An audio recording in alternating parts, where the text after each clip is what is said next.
I don't know if you've noticed, but Cain is the luckiest son of a bitch known to man. He's also immortal. He spent most of his life being the most incompetent Haradrim, because most of his cohorts knew fancy spells and magics, and all Cain knows is how to vomit scrolls of Identify on command, and not tell anyone that he's a Haradrim. Even as people are dying around him from the literal devil, he didn't think that any of his information would be helpful in assessing and addressing the evil everyone faced, and yet, without any martial training and with a bullseye painted on his back, what with him being the last member of an order that successfully gave the primevals the finger, he lives a mostly shut-in life and achieves the venerable age of 4,000. Then, his town gets attacked, everyone gets murdered, or worse, but he gets spared. Demons literally kill every last man, woman, and child in Tristram, but they leave Cain in a cage.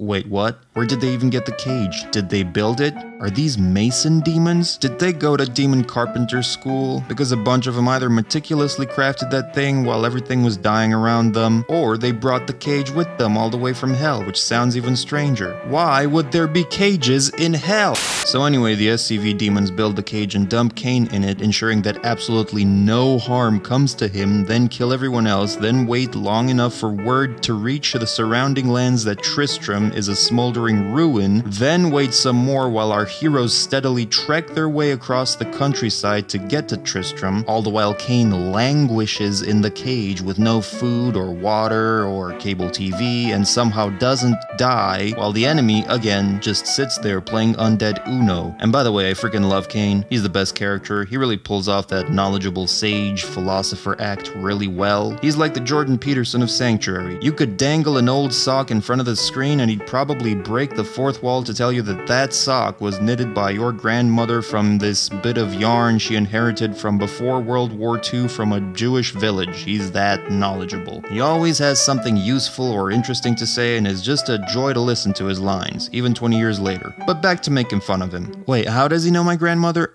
So anyway, at this point, Cain transforms himself into Exposition Man and proceeds to tell you everything you need to know in order to beat the game. He just so happens to be the only living person who can tell you what you need to do on multiple occasions. How serendipitous. And we don't even need to talk about Diablo 3. I don't really count that as a sequel. In fact, I tend to refer to it more as the reboot, sometimes in front of a mic without realizing, which is annoying, because then I have to go back and redo the take just so people know what the fuck I'm talking about. Anyway, if we do count Diablo 3, then it just flat out confirms that Cain is superhuman. At this point, Cain is what looks like 70 and sounds like he's 80, and he's also meteor-proof, or maybe Tyrael-proof, since that was actually Tyrael. And yes, maybe the meteor didn't hit him directly, just next to him, but still, this man fell through a burning hole 3 stories below the ground, survived for 3 days, and was spry enough to run from skeletons after all that. Cain is indestructible, I swear. There are 2 options here. Either he hid in a casket for 3 days, then was found out by skeletons, which would mean he's secretly Dracula, or he's been running from those skeletons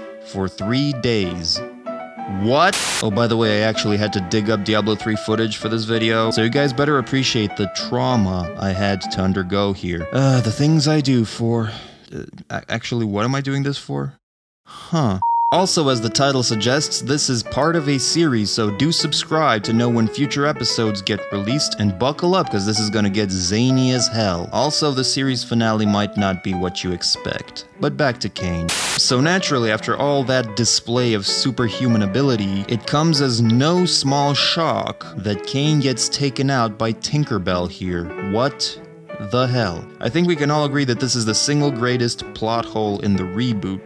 Damn it, in Diablo 3. Forget Diablo coming back to life and all the retconning, that ain't shit compared to this. How can he be dead? I'm pretty sure we just established that Cain is Batman. How can he die to a flesh wound like that? This man practices the starvation diet for fun. He treats hardcore bondage like it's nothing. He's friends with demons, he's fireproof, and again Tyrael proof, and get left behind proof. He knows everything about everything. He probably speed ran through the game before you did, so he could tell you how to get the Haradric staff and Khalim's will. oil and all that. He's the ultimate Holy Grail collector. I mean, how else could he identify every single unique you encounter? He's the know-it-all Dark Souls player that flaunts his knowledge in front of the newbies. He is the true Lord of Pain. His name rhymes with David Blaine. His friends call him the Double Decker. He is no pain, no Cain. He is the Anabolic King. He is Deckard Cain. He is the demolisher of priestesses. They don't take vows of chastity, you know. He is the robed stallion. He is the Herodric Hugh Hefner. He is Deckard Cain.